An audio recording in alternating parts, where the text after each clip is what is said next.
"Don't look at me, human. I'm broken," she said, until her secret was revealed. The sandstorm came like a wall, amber dust climbing the sky, swallowing the sun. Jace hunched his shoulders and pushed through it, the grit hissing against his goggles. He knew these dunes. They hid things that didn't want to be found and whispered at night when the wind got teeth. But salvage meant food, and food meant waking up tomorrow. He saw the capsules glint only when lightning stitched the clouds. Half buried and scorched, it looked like a fallen seed pod from some iron tree. Seams fused, one hatch jammed halfway open. Something inside pulsed faintly, a ghost of blue, then darkness again. He wedged his pry bars into the gap and heaved until metal moaned and the hatch surrendered. She was curled inside, silver-dusted, a lattice of light running like veins beneath translucent skin. Eyes like winter water opened, focused past him, and then flinched shut. "Don't look at me, human," she whispered, voice raw. "I'm broken." "I'm Jace," he said, as gently as a man could be with a storm shaking his bones. "And I fix things." He carried her across the dunes, following the ridge line by instinct more than sight, down into the junkyard bowl where his workshop crouched between piles of mute machines. He set her on a padded cot and peeled away the capsule's cables from the ports at her wrists. Her shimmer dimmed in the workshop's stale light. "Where's it hurt?" he asked. "Inside," she said. "Where I was taught to be useful." She told him her name, Liora, and little else. When he pressed her palm to a sensor to take a scan, the display spilled nonsense. Harmonic spikes, protocols he'd never seen, an index labeled resonance. In the night, Jace woke to hear her breathing sync with a hum of old generators. Rivets in the walls trembled, as if trying to answer. By morning, word had traveled on the wind. Men in black dune cloaks rode into the yard with rifles lazy across their laps, the emblem of a crooked sun stitched at their shoulders. The leader, a lean man with a hawk's stare, smiled without warmth. "Salvager," he said. "We're looking for a fallen asset. Came down with the storm. You seen anything unusual?" Jace rubbed a thumb across his jaw.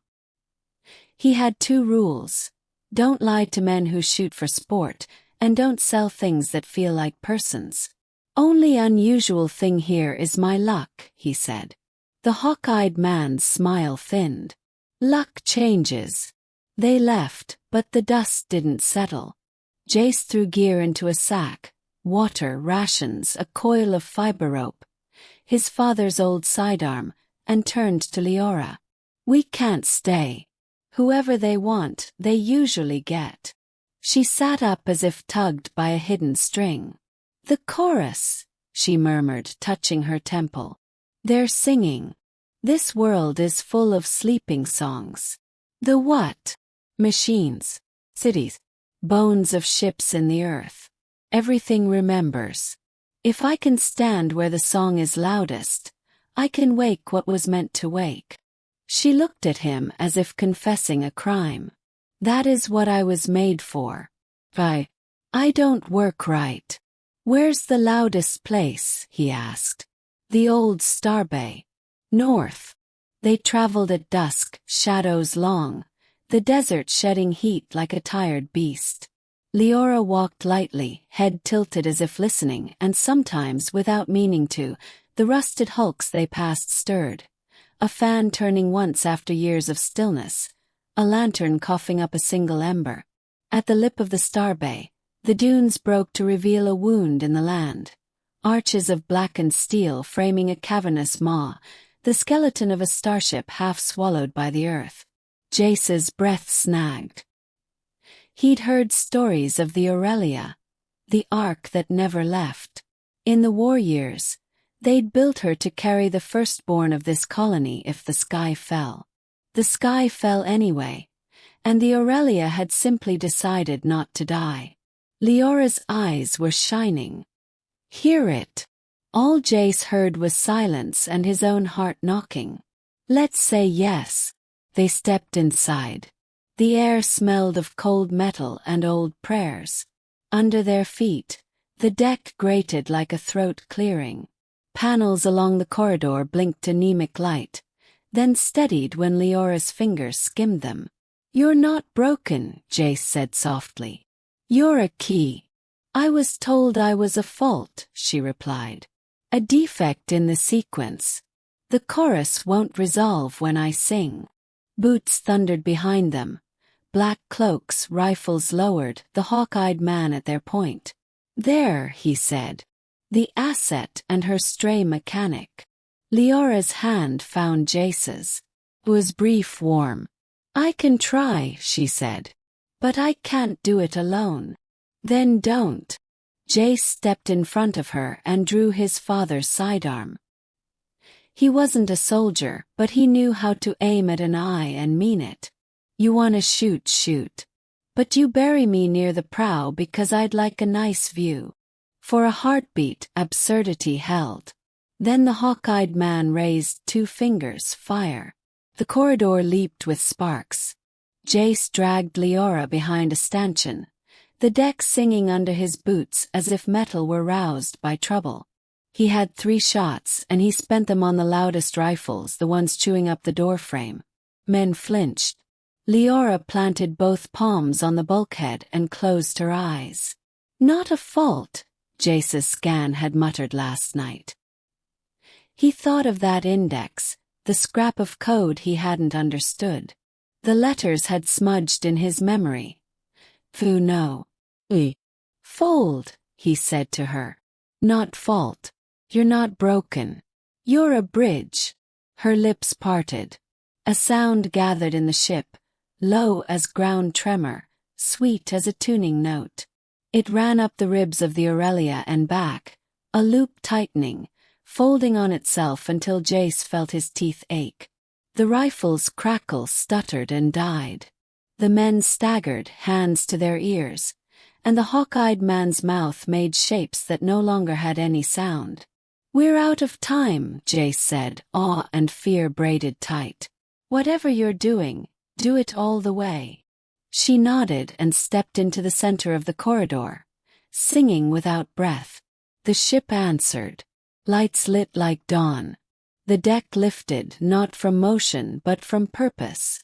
A shiver passed along the spine of the Aurelia, and her heart woke. "Designation, Lumen Key recognized," said a voice that was not a voice, thrumming through the hull. "Authorization folded across latency. Colony shelter protocols online." The hawk-eyed man bolted. Doors sealed like eyelids. Distant turbines exhaled a wind that smelled of rain though there was none. In the city above, systems that had slept for decades stirred. The floodgates, the air scrubbers, the shield that kept off the cruelest weather. The Aurelia's long, patient dreaming ended. She was a house again, a hand extended. Liora sank, the light under her skin dimming to a resting glow. Jace caught her before she fell. Her fingers trembled but no longer as if with pain. "I always thought I was the wrong note," she said. "You were the missing one," he replied. In the days that followed, storms broke harmlessly on the new shield. Wells ran clean. Children chased each other in streets that no longer spat dust in their eyes. The Crooked Sun men fled or turned in their patches for a bowl of soup and an honest shift fixing conduits. Jace took apart his father's sidearm and cleaned it, then hung it above the door as a story, not a promise. On the ship's high balcony, where the chapel windows overlooked the reborn town, Jace and Liora leaned against the railing at dusk. The world glowed like metal just before the hammer. "What will you do?" he asked. "Listen," she said. "Teach the chorus to the ones who want to learn. And stay where I'm wanted." She risked a glance at him, a flash of winter water finally thawing. "If I am." "You are," he said, answering more than the question. Below them, the Aurelia hummed in contentment, a ship that had become a sanctuary. Above them the sky, no longer a wall but a road.